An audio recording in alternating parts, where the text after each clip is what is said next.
우리 성도님들은 어떤 그리스도인입니까? 긍정적인 그리스도인입니까? 아니면 긍정의 반대말은 뭐죠? 부정적인, 네, 부정적인 그리스도인입니까? 그날 그날 다르죠?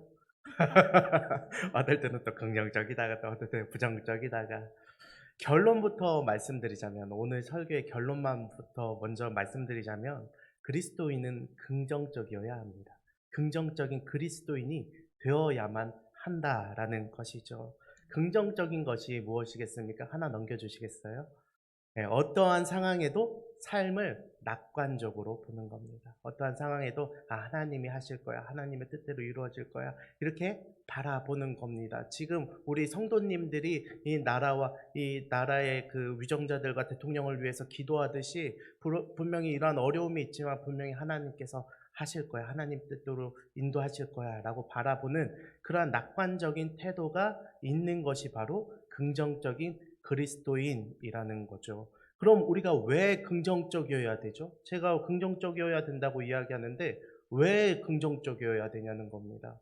부정적일 수도 있지 않나요? 그리스도인이. 근데 왜 긍정적이어야 되죠? 하나님께서 그러하시기 때문에. 하나님께서 긍정적인 분이시기 때문에 내가 거룩하니 너희도 거룩하라 라고 이야기하신 것처럼 하나님의 속성이 긍정적인 분이시기 때문에 그분의 긍정을 우리가 닮아가야 한다는 것입니다. 하나님이 왜 긍정적인 분이십니까? 근데 돌려 생각하면 이렇게 한번 생각해 보세요. 그럼 하나님께서 부정적이신 분인가요? 부정이라는 게 1도 없으신 분이지 않습니까? 부정이라는 단어 자체가 하나님과 어울리지 않는 단어지 않습니까? 그렇기에 부정이 완전히 없으신 하나님, 그분은 온전한 긍정의, 절대 긍정의 하나님이십니다. 그분의 긍정은요, 엄청납니다. 하나님께서 천지를 창조하시고 인간을 통하여서 다스려라 그들을 믿고 그들을 밀어주셨는데 인간은 어떻게 합니까? 죄를 짓고 타락하고 끊임없이 그로 인하여서 땅도 타락하고 그로 인해서 서로 죽이고 살인하고 서로 거짓되게 행하고 이러한 상황들 가운데서도 하나님의 긍정은 어디서 나타나는 거죠? 그분의 말씀, 그분의 복음에서 드러나지 않습니까? 그런 인간들을 또다시 선택하시고 그 중에서 복의 사람을 세우시고 그들에게 생명을 허락하여 주시고 결국에는 그들을 통하여서 생명이 흘러가게 하시고 오늘날 우리들이 구원에 얻게 되었고 우리들도 이제는 그 입술을 통하여서 복음을 전할 수 있지 않습니까?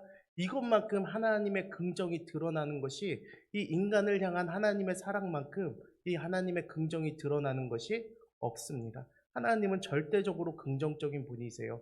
우리의 미련한 입술을 통하여서 이 복음을 전달되게 하여 주시고 또한 저같이 말도 안 되는 사람도 이렇게 귀한 교회에 이런 강대상에 세워놓고 하나님의 말씀을 감히 제가 전할 수 있게 해주시는 것도 철저히 하나님의 긍정적인 것 때문에 제가 그럴 수 있는 것이지 않습니까? 그렇기에 하나님께서 긍정적이시기 때문에 우리도 그리스도인으로서 긍정적으로 하나님의 뜻대로 뭐든지 이루어질 것으로 알고 살아가야 합니다. 오늘 말씀에서의 이 바울도 그렇습니다. 하나 넘겨주시겠어요? 바울이 오늘 말씀을 썼는데 어디서 쓰냐면요. 로마 감옥에서 쓴 거예요. 저 감옥이 정말 바울이 있었던 감옥인지는 모르겠습니다. 이 천주교 가톨릭 보면은 뭐든지 다 성물로 만들고 뭐든지 막 이렇게 만들기 때문에 정말 그런지는 제가 모르겠어요. 근데 저것이 이제 바울이 있었던 감옥 중에 하나라고 하니까 제가 사진을 하나 가져와 봤습니다. 감옥에 갇혔을 때도 바울이 어떻습니까? 그냥 눈물 흘리면서 쓰러져서 누워서 하나님 왜 나를 감옥에 왜 나는 평생을 복음을 전할 사람으로 불러놓고 나를 감옥에 넣으신 겁니까? 지금 이렇게 하고 있습니까? 아닙니다. 지금 편지 쓰고 있습니다. 자신을 위해서 걱정하고 또한 자신을 위해서 복음을 더욱더 전하는 성도들을 향하여서 빌립보 성도들을 향하여서 지금 편지를 쓰고 있는 것이죠. 하나 더 넘겨주시겠어요? 그래서 빌립보서 1장 12절에 보면 그들에게 편지를 쓰는데 이 바울이 얼마나 긍정적인 마음으로 편지를 쓰는지 알 수 있습니다. 이렇게 이야기하죠. 형제들아, 내가 당한 일이 도리어 복음 전파의 진전이 된 줄을 너희가 알기를 원하노라.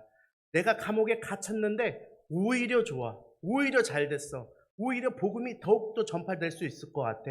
밖에서 내가 만나는 사람들마다 전할 수 있었지만 여기 감옥에 들어와 보니까 평생에 내가 만나지도 못할 로마의 사람들, 평생에 내가 만나지도 못할 그런 권력자들, 그런 감옥과 관계된 그, 수감하는 뭐라고 하죠? 감옥지기들, 뭐 이런 사람들 이렇게 만날 수 있게 되니까 오히려 좋아. 복음이 이러한 자들에게 절대로 갈 수 없을 것 같은 사람들에게까지 이 복음이 전달되어지고 있다. 하나님께서 나를 인도하시고 있다라고 긍정적인 말씀을 전하는 것이죠. 그리고 오늘 말씀 역시도 그렇습니다. 15절부터 보면요. 어떤 이들은 투기와 분쟁으로, 어떤 이들은 착한 뜻으로 그리스도를 전파한다라고 이야기를 합니다. 왜 이러한 사람들이 생겨나냐면요. 빌립보 교회에 이런 사람들이 나타나는 건데요. 어떤 사람들은 이 바울이 갇힌 것을 알고 바울이 복음 전하다가 저렇게 갇혔다. 목숨을 걸고 저렇게 바울은 복음 위해서 사는데 왜 우리는 그렇게 살지 못하냐. 선한 마음으로 마음이 뜨거워져서 밖으로 나가서 목숨 걸고 복음을 전하는 사람들이 있는가 반면에 어떤 사람들은 바울을 시기하고 싫어하는 사람들이 있었어요. 왜냐하면 그가 복음을 전하는 데 있어서 말에 권세가 있고 능력이 있어 보였기 때문에 그를 시기하는 사람들이 있었습니다. 이제 그러한 사람들은 이제 오히려 바울이 갇혔을 때, 야, 우리들이 더 한번 복음 전해보자. 야, 없을 때에 우리들도 한번 큰 소리 한번 쳐보자. 이렇게 복음을 전하는 거예요. 근데 바울은 또 이러한 상황에서도 이렇게 이야기합니다. 18절에 뭐라고 하냐면요. 그러면 무엇이냐? 거칠애로 하나 참으로 하나 무슨 방도로 하든지 전파되는 것은 그리스도니 이로써 나는 기뻐하고 또한 기뻐하리라. 아멘. 이렇게 이야기하고 있습니다. 아니, 야, 너희들 야 그러한 마음으로 복음 전해서 되겠어? 이렇게 이야기하는 것이 아니라 뭐가 되든 됐다. 내가 이렇게 된 상황 가운데에서 너희들이 누구나 할 것 없이 좋은 마음이든 나쁜 마음이든 상관없이 예수 그리스도의 복음을 전하고 다니니까 나는 그걸로 기쁘고 너무 기쁘다 라고 이야기하는 것이죠.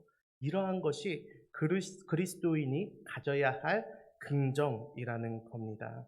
근데요, 우리가 살아가다 보면요, 우리가 그리스도인으로서 긍정적인 마음을 가져야만 하지만 이러한 긍정은 조금 조심해야 합니다. 어떤 긍정이냐면요, 하나 넘겨주시겠어요?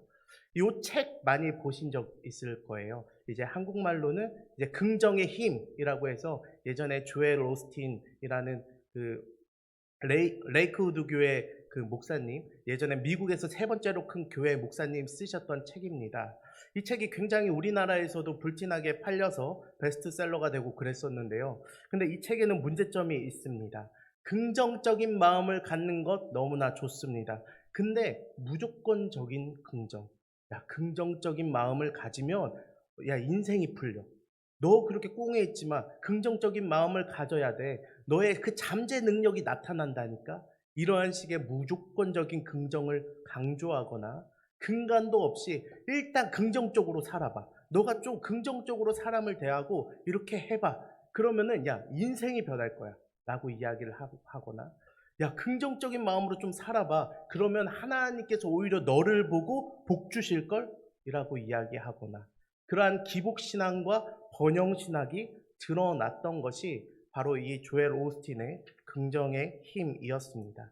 이러한 긍정은 그리스도인이 보기에 조심해야 될 긍정의 모습인 것이죠.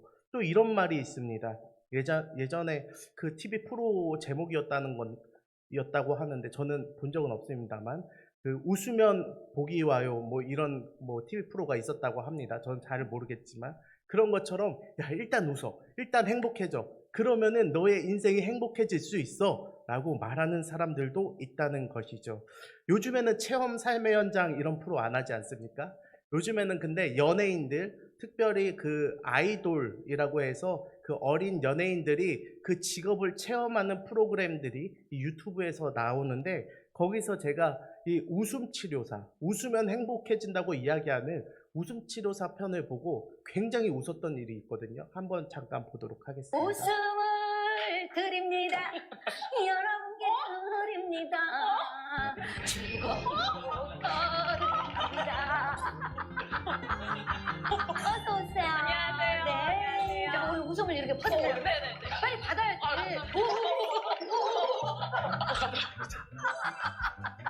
네, 오늘 웃음을 하러 왔다고요? 네. 자신 있습니까? 예. 네. 웃음으로 대답합니다. 할 수 있습니까? 근데 일단 앉으시죠. 다 서럽구나. 감히 나에게. 덤비다니.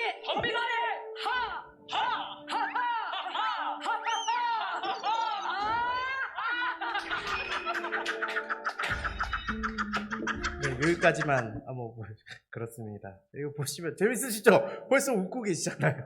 이렇게 이런 웃음으로 사람을 치유한다는 거죠. 그 좋습니다. 저도 웃음이 참 사람을 마음을 좋게 하고 또한 도파민이 흘러나온다고 하지 않습니까? 과학적으로도 뭐 의미가 있다고는 하지만 근데 그리스도인의 긍정과는 좀 상관관계가 없다라는 것이죠. 그저 웃는 것으로 인생이 행복해지는 것이 아니라 그리스도인의 긍정은 세상 사람들이 말하는 긍정과 다르다는 겁니다. 그렇다면 그리스도인의 긍정은요, 어떻게 다를까요? 하나 더 넘겨주시겠어요? 그리스도인의 긍정은 이 긍정적으로 살아가는 데 있어서 근간이 있습니다. 말씀이 있다는 것이죠. 이 웃는데 이유가 있다는 겁니다. 그냥 웃으니까 행복하고 그냥 즐겁게 사니까 즐거워지는 것이 아니라 우리가 웃을 수 있는 이유가 있고 우리가 힘들고 어려운 상황 가운데에서도 그냥 그 길을 남들처럼 불평불만하지 않고 부정하지 않고 갈 수 있는 이유에 그 근간이 있다라는 것이죠. 요즘같이 제가 이렇게 인터넷이나 이렇게 검색을 해보면 이 자영업 하는 사람들이 굉장히 힘들다고 이야기합니다. 굉장히 힘들다고 이야기하는데 근데 어떤 직업은요 이것을 하는 데 있어서 굉장히 사람들이 많이 찾아오지 않고 물건이 팔리지 않는데도 오히려 더 웃고 더 행복한 직업이 있다고 하죠. 25년을 일했다는 사람이 인터뷰하는 것을 제가 좀 들어봤는데요. 제가 영상을 살짝 보여드리겠습니다. 금은방 하시는 분들은 다른 사업을 하거나 뭐 장사를 하는 것에 비해서 유리한 점이 있어요. 자산이 기호식품이나 이런 게 아니기 때문에 그대로 남아있어요. 금값이 오르면 오를수록 내가 갖고 있는 반지, 목걸이, 팔찌가 가치가 올라갑니다. 저희들은 이렇게 생각을 해요. 사장님 요즘 어떠세요? 그러면 사장님이 야 오늘 어려워 죽겠다. 그럼 그분 돈 번 거예요. 근데 야 어저께 막 손님 와갖고 막 진짜 정신 없었잖아. 그분 돈 없는 분이에요. 그래요? 저희들은 죽는 소리 한다고 그러죠. 죽는 소리 하시는 분들이 안정적이고 돈을 버시는 분들이고요. 자랑하고 이런 분들은 믿음이 안 갑니다. 저희들 특징이 그래요. 네. 네, 그렇습니다. 금은방 하는 사람들은 그렇다고 합니다. 오는 사람이 없고 오히려 물건이 안 팔릴수록 이게 값이 올라가고 있는 거니까 오히려 더 웃고 행복하게 지낼 수 있다는 거죠. 그들의 웃음에는 이유가 있다는 겁니다. 그리스도인의 웃음에도 이유가 있어요. 세상 가운데 뭔가 안 풀리고 내 삶 가운데 어려움이 있더라도 그것을 웃게 만드는 분명한 이유가 그리스도인들에게 있다라는 것이죠. 사도 바울도 그렇습니다. 사도 바울이요, 그렇게나 많이 배운 사람이고 그렇게나 많이 그 위에 위치했던 그 상위 계급에 위치했던 사람인데 그가 왜 감옥에 갇혔을 때 웃을 수 있었겠습니까? 그가 왜 사람들에게 나는 기쁘다, 그 어떤 때보다도 기쁘다라고 이야기할 수 있었겠습니까? 그가 미친 사람이 아니라서 그래요. 미친 사람이 아니라 그의 삶 가운데, 그의 마음 가운데 정말 하나님의 말씀이 분명하게 있기 때문에 예수 그리스도께서 이 일을 시작하게 하셨고 이것을 마치게 하실 것도 예수 그리스도라는 것을 너무나 잘 알고 있었기 때문에 사도 바울은 자신 있게 긍정적으로 그들에게 이야기할 수 있었던 겁니다. 빌립보서 1장 4절에 보면 이렇게 이야기합니다. 너희 안에서 착한 일을 시작하신 이가 그리스도 예수의 날까지 이루실 줄을 우리는 확신하노라.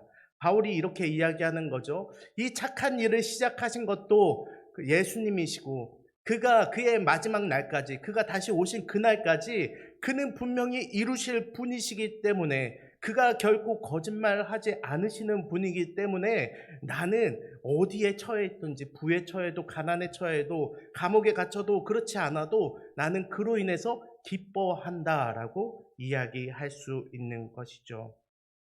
결국 제가 드리고자 하는 말씀이 뭐냐면 긍정은 이 긍정이라는 것이 사람들 앞에서 좋은 모습, 낙관적으로 보는 것이 먼저가 아니라 그리스도인의 긍정은 이 말씀이 먼저 되어야 된다. 그 복음이 그 마음 가운데 분명히 먼저 있어야만 된다라는 것입니다. 이 복음이 우리의 삶 가운데, 우리의 마음 가운데, 우리의 인생 가운데 먼저 있지 않으면요. 우리의 삶 가운데 긍정은 일시적인 것밖에 될 수 없고 우리의 삶 가운데 긍정은 억지로 웃는 피에로와 같이 그러한 자들밖에 되지 않는다라는 것이죠. 우리는 말씀을 분명히 굳게 붙들어야 됩니다. 왜냐하면요, 이 말씀은요, 곧 약속이기 때문에 그렇습니다. 이것은 하나님의 약속이에요. 하나님께서는요, 자신이 계획한 것을 반드시 말씀하시고, 말씀하신 것을 반드시 행하시고, 행하신 것을 반드시 이루시는 분입니다. 그것을 우리가 믿기 때문에 그렇죠. 하나님은 결코 농담도 하지 않으시는 분이시고 주무시지도 않는 분이십니다. 성경이 그렇게 이야기하고 있습니다. 그가 그렇다라고 이야기하는 것은 그렇게 될 것이고 이렇다라고 이야기하는 것은 분명히 이렇게 되는 것을 우리가 알고 있기 때문에 우리는 웃을 수 있다라는 것이죠. 로마서 1장 2절에서 이렇게 이야기합니다. 이 복음은 하나님이 선지자들을 통하여 그의 아들에 관하여 성경에 미리 약속하신 것이라. 아멘. 성경에 이미 약속하신 것에 대하여서 하나님께서 그 일들을 행하지 않았습니까? 자신의 사랑하는 아들을 이 땅 가운데 보내셨고 죽게 하셨고 부활시키시고 또한 하나님 나라에 올려 보내셨고 그 우편에 앉히셨고 그리고 앞으로 그가 분명히 오실 것도 우리가 알고 있기 때문에 그 믿는 믿음으로 말미암아 우리가 살아가는 것입니다. 그렇기 때문에 우리의 믿음이 단단하면 단단하여질수록 이 세상 가운데에서 웃을 수 있는 것이죠. 이 세상 가운데에서 낙관적으로 볼 수 있는 것이죠. 분명히 하나님께서 하나님의 뜻대로 하실 거야. 하나님께서 뜻이 있기 때문에 이렇게 하신 거야 라고 생각하면서 우리는 더욱더 우리의 신앙의 기쁨을 맛볼 수 있게 되는 것입니다. 하나님은요, 약속한 것은요, 반드시 이루시는 분입니다. 그 약속을 붙들고 살아가는 것이 우리의 인생인 것이죠. 그 약속을 붙들고 어떻게 보면은 믿음이 성숙하면 성숙할수록 이게 완전해집니다. 이 말이 무슨 말이냐? 믿음이 이제 시작한 사람은 너무나 뜨겁습니다. 그 하나님의 말씀을 붙들다 못해 너무나 막 그것에 막 전전긍긍하는 모습들이 보여요. 근데 오히려 믿음이 성숙한 사람들은요, 의연합니다. 어떠한 상황에 있어서도요, 그 긍정이요, 결코 뭔가 날티나는, 이런 말은 좀 그렇지만 날티나는 긍정이 아니라 굉장히 스무스하게 넘어가는 긍정을 제가 볼 수 있는 것 같습니다. 특별히 제가 이 개신교회에 와서 이제 제가 원래는 젊은 교회에서 사역을 했기 때문에 그때보다 이제 연배들이 올라갔음에도 불구하고 오히려 신앙에 있어서는 더욱더 완연하고 부드럽고 성숙한 모습들을 제가 만날 수 있는 것이죠. 이런 겁니다. 식당 가서 보면은 제가 만약에 떡볶이랑 저런 걸 사 먹는다고 한번 해봅시다. 그러면 당당하게 떡볶이 1인분이랑 뭐랑 해서 저 주십시오 해서 딱 당당하게 먹고 당당하게 카드 주고 긁고 나옵니다. 왜 그렇게 할 수 있죠? 제가 카드 안에 돈이 있다는 걸 알고 있기 때문에 이 카드 안 돼? 그럼 이거 긁어보지 뭐. 이거 안 돼? 신용카드라도 긁지 뭐. 이거 돈도 없어? 그럼 나 돈 저거 내줄 사람 없겠어? 하는 그 마음들이 나에게 있기 때문에 식당 가서 당당히 시켜 먹을 수 있는 것이죠. 이게 그리스도인이 세상에서도 이렇게 마치 식당 가서 떡볶이 사 먹는 것처럼, 식당 가서 밥 사 먹는 것처럼 우리의 믿음도 더욱더 성숙하면 성숙해질수록 이렇게 자연스러워야 된다는 겁니다. 하나 더 넘겨주시겠어요? 그렇죠. 세상 가운데 살아가면서 세상 가운데서도 당당하게 그리스도인으로 살아가는 거죠. 누가 뭐라 그래도 하나님의 말씀을 의지하면서, 주님께서는 분명히 우리에게 능력 주신다 하셨고 능치 못함이 없다라고 이야기하셨는데, 분명히 그것을 믿으며 하나님의 말씀이 이 땅 가운데 완연해질 것을 믿으며 우리가 살아간다면 이 세상이 결코 우리의 삶 가운데 크게 보이지 않을 것이고 나의 연약함이 나를 막지 못하게 될 것이다 라는 겁니다.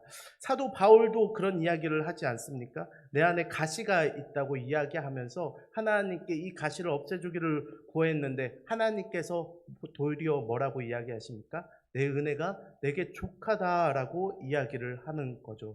그걸로 인하여서 그가 기뻐하고 만족하게 될 수 있는 겁니다. 나 안에 가시로 인해서 평생에 나의 흠으로 사는 것이 아니라 도리어 이것을 통하여서 하나님께서 은혜다, 족하다라고 이야기하니까 그걸로 만족하고 세상 가운데에서 이것이 더 이상 나의 삶 가운데 흠이 되지 않게 살아갈 수 있다라는 거죠.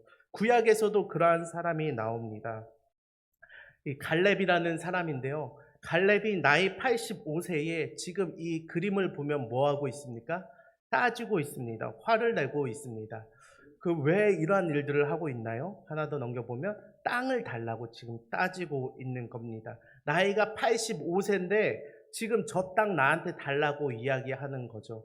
이스라엘이 이제 가나안 땅 정복을 마치고 이제 쉬면서 그들이 안식을 얻으면서 땅을 분배하고 있는데 지금 한 사람은 굉장히 화가 나 있습니다. 그가 이야기하는 게 이러한 말입니다. 오늘 내가 85세로 돼 모세가 나를 보내던 날과 같이 오늘도 내가 여전히 강건하니 내 힘이 그때나 지금이나 같아서 싸움에나 출입에 감당할 수 있으니 그날에 여호와께서 말씀하신 이 산지를 지금 내게 주소서라고 지금 여호수아에게 강력하게 이야기하고 있는 것이죠. 마치 이 말씀을 읽어보면 갈렙이 자신의 힘을 의지하는 것처럼 보이지만 전혀 그렇지 않습니다. 나이가 85세입니다. 40살에 나왔을 때 그가 지금 40살의 그 힘과 그 85세의 힘이 동일할 수가 있을까요? 결코 동일할 수가 없습니다. 제가 거의 40이 가까웠는데 여기서 제가 그 85세가 가까우신 분이랑 팔씨름하면 제가 질까요? 저는 분명히 이길 겁니다. 저는 분명히 이길 거예요. 같을 수가 없습니다. 하나님께서 막 초인적인 힘을 주었다라고 저는 생각하지 않습니다. 삼손 외에 하나님께서는 저는 그렇게 하셨다라는 것을 성경에서 지금 갈렙의 이야기에서 본 적이 없기 때문에 그렇습니다. 근데 이 사람이 지금 강력하게 내가 그때나 지금이나 강건하다라고 이야기할 수 있는 단 한 가지입니다. 하나 더 넘겨주시겠어요? 그날에 여호와께서 말씀하셨기 때문에, 내가 40살에 여호와께서 말씀하셨기 때문에, 내가 그 말씀을 믿고 의지하기 때문에 이 산지를 내게 달라라고 이야기하는 겁니다. 하나님의 말씀을 의지하는 것이고 하나님의 약속을 45년이 지나도 기억하고 있는 겁니다. 그 약속 하나 때문에, 그 하나님께서 구두로 남긴 이 집문서 하나 때문에, 이거 봐, 모세가 증거했었고 하나님께서 나에게 이렇게 말씀을, 여호수아 너도 들었지 않느냐, 이 땅 나한테 준다고 하지 않았느냐, 아직 차지하지도 못한 땅, 그 땅 내가 가서 내가 차지하고 올 테니까 그 땅을 나에게 달라라고 이야기하고 있는 것이죠. 여호수아서 14장 10절에서 이렇게 이야기합니다. 이스라엘이 광야에서 방황한 이 45년 동안을 여호와께서 말씀하신 대로 나를 생존하게 하셨나이다. 오늘 내가 85세로 돼라고 이야기하는 것이죠. 이 말은 무엇이냐? 40살의 그 약속으로 끝난 것이 아니라 내가 45년 동안 광야 생활하면서 그 약속들이 이루어지는 것을 보아왔다라는 거예요. 느껴왔다는 겁니다. 약속을 알지도 못하고 하나님의 뜻을 알지도 못하는 사람들은 내 옆에서 다 죽어가는데, 나랑 여호수아만큼은 하나님께서 기억하여 주셔서 처음에 정탐꾼을 보냈을 때, 12정탐꾼을 보냈을 때 여호수아와 갈렙만이 하나님을 의지해서 고백했지 않습니까? 하나님의 말씀을 붙들었지 않습니까?